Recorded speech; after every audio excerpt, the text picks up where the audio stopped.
প্রতিদিন এই এক খাবার খেতে ভালো লাগে না মা। বাবাকে বলো ইলিশ মাছ আনতে। পাশ থেকে আরেকজন বলে ওঠে, আরে না, ইলিশ মাছে অনেক কাঁটা, খাওয়া যায় না। খাসির মাংস আনতে বলো, তুমি মজা করে রান্না করবে। ছেলেদের এই কথায় কোনো উত্তর দেয় না চারু। তেলাপিয়া মাছের ঝোল আর ডালের বাটি টেবিলের ওপর দেখেই ওরা এসব বলছে। চারু থালার ভাত দিতে দিতে বলে, আগামীকাল তো শুক্রবার, কাল মাংস রান্না করব। আজ এটাই খেয়ে নাও, রাতে অন্য কিছু করে দিব।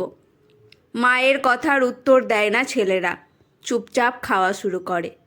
আর মনে মনে বলে, সেই তো এক ফার্মের মুরগি, এটাতে আর নতুন কি। চারু আর টেবিলের সামনে দাঁড়ায় না, হয়তো ছেলেদের ওর চোখের জল দেখাতে চায় না তাই। সন্তানের মুখে পছন্দের খাবার তুলে দিতে যে মা অপারগ, তাকে তো একটু কষ্ট পেতেই হবে। মধ্যবিত্ত পরিবারে ইচ্ছেমতো খাওয়ার বিলাসিতা করা যায় না, এটা চারু আর শুভ বুঝলেও 10 বছরের বাচ্চারা কিভাবে বুঝবে। গত বছর 2টা ইলিশ মাছ আনা হয়েছিল ঠিকই, কিন্তু এই বছর মাছের যা দাম তা ওর নাগালের বাইরে। আর মাংসের কথাটা তো বাদই রইল। সারা সপ্তাহের বাজার শুভ ছুটির দিনে করে, আর সবজি বাজারটা চারু অল্প অল্প করে নিত্যদিন করে নেয়, তাই বাজার দর ওর ভালোই জানা আছে। শুভ যে চাকরি করে তা দিয়ে ঢাকা শহরে বাসা ভাড়া দিয়ে কোনো রকমে টেনে টুনে মাস চলে। মাসের প্রথমে ভালো মাছ আসে, আর প্রতি সপ্তাহে একটা ফার্মের মুরগি আসে। এছাড়া তেলাপিয়া নয়তো চাষের সরপুঁটি। শুভ মাঝে মধ্যে অফিস থেকে ফেরার পথে কম দামে টুকটাক মাছ নিয়ে আসে। এই দিয়েই চারু সবাইকে খুশি রাখার চেষ্টা করে। চারু আর শুভর 2 ছেলে, শুদ্ধ আর সৌম্য, দুজনেই ক্লাস 5-এ পড়ে। অন্য সব কিছুতে আপোস করলেও বাচ্চাদের ভবিষ্যতের সঙ্গে কোনো আপোস করেনি ওরা, তাই কষ্ট করেও একটা ভালো স্কুলে ভর্তি করিয়েছে ওদের পড়াশোনার জন্য। যতটুকু করা দরকার সেটুকু করার চেষ্টা করে। নিজের প্রয়োজনের সঙ্গে আপোস করাটা অভ্যাস হয়ে গেছে, কিন্তু বাচ্চাদের করতে দেখলে কষ্ট হয়। শুভর আজ কাজ শেষ করতে দেরি হয়ে গেছে, তবুও কোনো রকমে ভিড় ঠেলে বাসে উঠতে পেরেছে। বাসের সিটে একটু গা এলিয়ে দিতেই রাজ্যের ক্লান্তি এসে ভর করেছে শরীর জুড়ে। কাল সারা সপ্তাহের বাজার করতে হবে, তার ওপর আবার মাস শেষে কিভাবে কি করবে তার হিসেব করতে করতে বাস এগিয়ে চলল। চারু এমনিতে খুব লক্ষ্মী, খুব সুন্দর করে সংসারের হাল ধরে আছে। অভাব থাকলেও সেটা বুঝতে দেয় না। ওর নিজের তো কোনো শখ আহ্লাদ নেই, ছেলে মেয়েদের নিয়েই ব্যস্ত থাকে সারাদিন। কার কখন কি লাগবে এসবের চিন্তা শুভকে করতে হয় না, চারু একাই সব দিক সামাল দেয়। বাস থেকে নেমে প্রতিদিনই একবার বাজার থেকে ঘুরে যায়, যদি কম দামে কিছু মাছ পেয়ে যায়। এই আশায় আজও বাজারে ঢুকেছে। হঠাৎ পেছন থেকে কেউ তার নাম ধরে ডাক দেয়। শুভ চমকে ওঠে, পিছনে তাকিয়ে দেখে অর্ণব, ওর স্কুল জীবনের সবচেয়ে প্রিয় বন্ধু। ওকে এখানে দেখবে এটা শুভ কল্পনাও করতে পারেনি। ক্লাসের সবচেয়ে দুরন্ত ছেলেটাকে চেনাই যাচ্ছে না। যার সঙ্গে শৈশবের প্রতিটি দিন কেটেছে সেই অর্ণব এখানে। চেহারায় বয়সের ছাপ স্পষ্ট, চোখে চশমা আর আওয়াজে বেশ ভারিক্কি ভাব। তবুও শুভ ওকে এক মুহূর্তেই চিনে গেছে। কত বছর পর দুজনের দেখা। শুভ ভার্সিটিতে ভর্তি হওয়ার পরই গ্রাম ছেড়েছে, আর বাবা মা মারা যাওয়ার পর আর যাওয়া হয়নি, তাই সেভাবে যোগাযোগও হয়নি। রাস্তার ভিড়ের মাঝেই দুজন অলিঙ্গন করল। অর্ণব শুভকে কত কিছু যে বলেছে শুভ সব শুনতেও পায়নি, শুধু একটু বুঝতে পারল ওকে দেখে খুব খুশি হয়েছে। ওর হাত ধরে এক কোণে গিয়ে দাঁড়ালো। অর্ণব বেসরকারি চাকরি করে, কয়েক মাস আগে ঢাকায় এসেছে। আরও কিছুক্ষণ 2 বন্ধুর কথা হলো। ফোন নম্বর নেওয়ার পরও ওদের কথা আর ফুরোতে চায় না, তাই শুভ আগামীকাল দুপুরে ওর বাসায় অর্ণবকে দাওয়াত দিতে বাসার পথ ধরল। অর্ণবও না বলতে পারল না। আগামীকাল দেখা হওয়ার আশায় বন্ধুর হাত ছাড়ল। শুভ কখনো এত দেরি করে না। ওর দেরি হচ্ছে দেখে চারু বারবার ঘরে বাইরে করছে। ওদের বাসাটা একটু ভেতরের দিকে, তাই রাস্তাটা বেশি দেখা যায় না। বারান্দা থেকে শুধু গেটের সামনেটা দেখা যায়। চারু তারপরও বাইরে দাঁড়িয়ে আছে। কলিং বেলের আওয়াজ শুনে শুদ্ধ দৌড়ে যায়। চারু একটা স্বস্তির নিঃশ্বাস ফেলে ঘরে আসে। শুভকে খুব খুশি খুশি দেখাচ্ছে। ফ্রেশ হয়ে এসে কথা শুরু করলো। আজ বাজারে অর্ণবের সঙ্গে দেখা হয়েছিল। চারু রান্নাঘরে ছিল, শুভর কথা শুনে বাইরে এলো।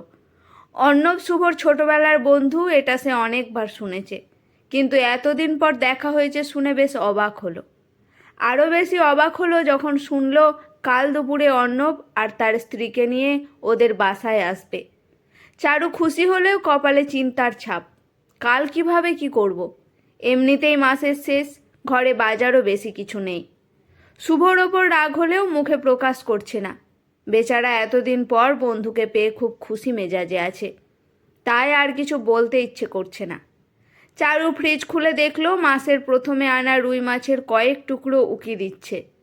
মুরগিটাও আছে, এই দিয়েই কাজ চালাতে হবে। তারপরও সকালে শুভকে একটু বাজারে পাঠাবে ভাবছে। ঘরের দিকে তাকিয়ে একটু চিন্তায় পড়ে গেল।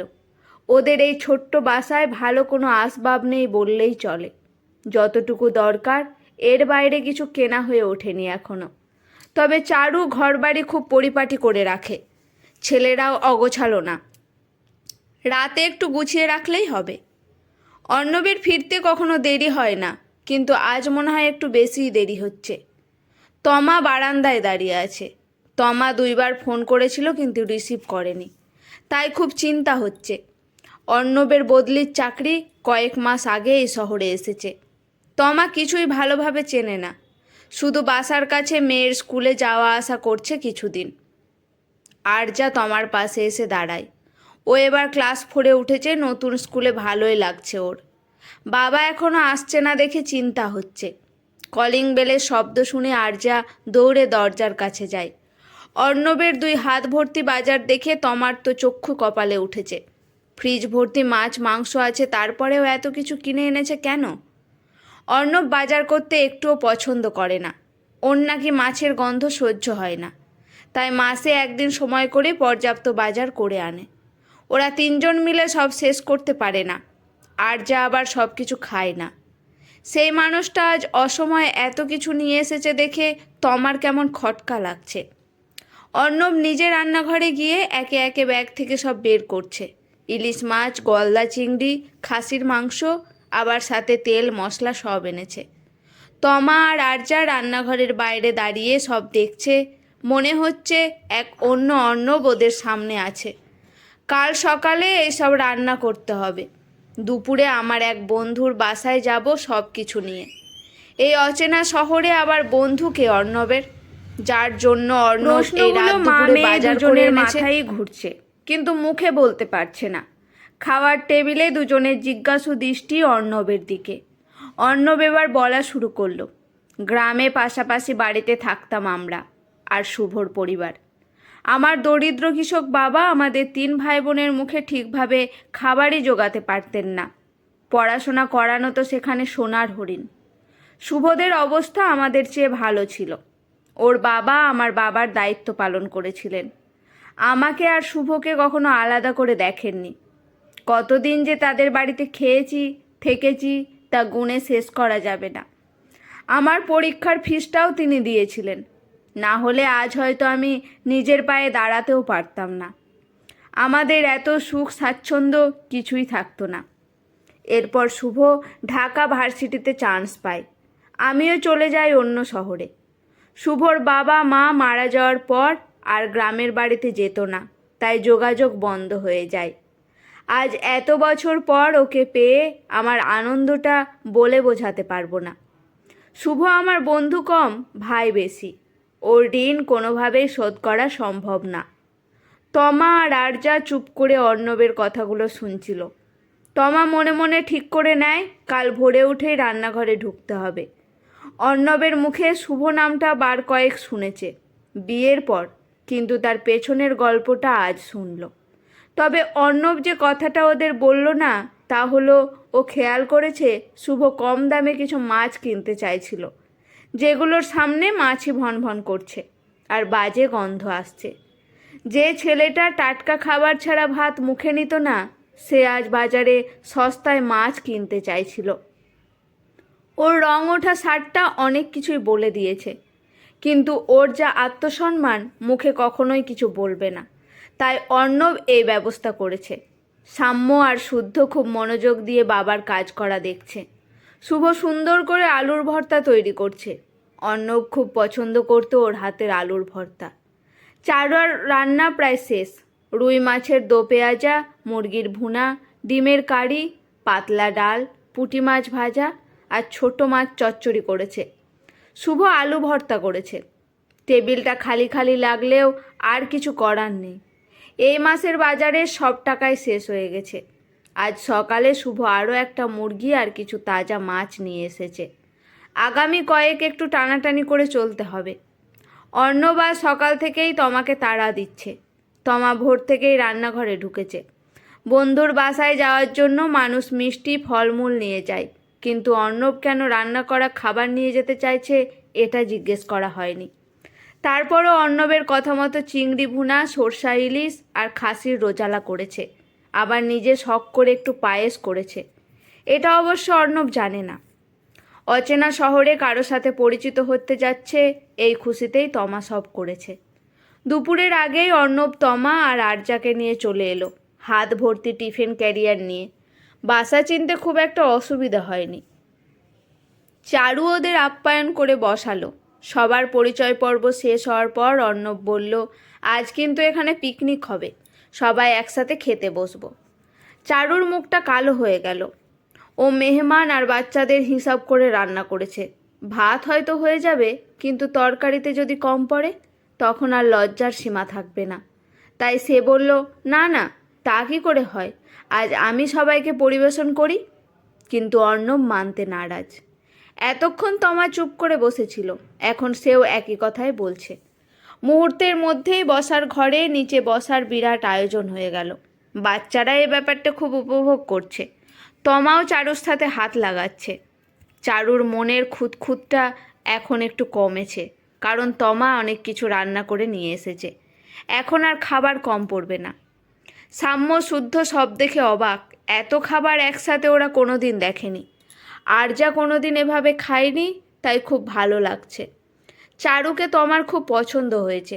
মানুষটাকে দেখলেই আপন আপন মনে হয়। খুব সাধারণ একটা বাসাকে এত সুন্দর গুছিয়ে রেখেছে, দেখলেই শান্তি লাগে। আজ অনেক দিন পর খুব তৃপ্তি করে খেয়েছে অর্ণব। শুভর এখনও মনে আছে ওর আলু ভর্তা আর ছোট মাছ পছন্দ। বাচ্চারা ঠিক করতে পারছিল না কোনটা রেখে কোনটা খাবে, তারপরও খুব আরাম করে খেয়েছে। খাবার শেষে তমার রান্না করা পায়েস নিয়ে দুই বন্ধুর মধ্যে ঝগড়া দেখে কেউই না হেসে থাকতে পারল না। কথায় কথায় সন্ধ্যা নেমে এলো। আবার দেখা হওয়ার প্রতিশ্রুতি দিয়ে অর্ণব সবাইকে নিয়ে বাইরে এলো। চারু রান্নাঘরে গিয়ে অবাক। ওর রান্না করা খাবার প্রায় শেষ, কিন্তু তমার রান্না করা ভালো খাবার বেশিরভাগটাই রয়ে গেছে। মেয়েটা প্রয়োজনের চেয়ে অনেক বেশি নিয়ে এসেছিল। সাম্য শুদ্ধ এগুলো দেখে অনেক খুশি। আগামীকালও ভালো খেতে পারবে এই ভেবে আজকের দিনটা খুব ভালো কাটলো। কিছুদিনের মধ্যেই চারু বাচ্চাদের নিয়ে তমার বাসায় আসবে বলেছে। এই অচেনা শহরে তমা একটা মনের মতো বন্ধু পেয়েছে, এটাই বড় কথা। আরজাও দুই ভাই পেয়ে অনেক খুশি। অর্ণব আজ বারবার আর চোখে শুভকে দেখছিল। ওর মুখের প্রশান্তি দেখে বোঝা যাচ্ছে ও কত সুখে আছে। মধ্যবিত্তরা অল্পের মধ্যেই সুখ খুঁজে নিতে পারে। আজকের গল্পটি এখানেই সমাপ্ত। ভালো লাগলে সাবস্ক্রাইব করে পাশে থাকবেন। ধন্যবাদ।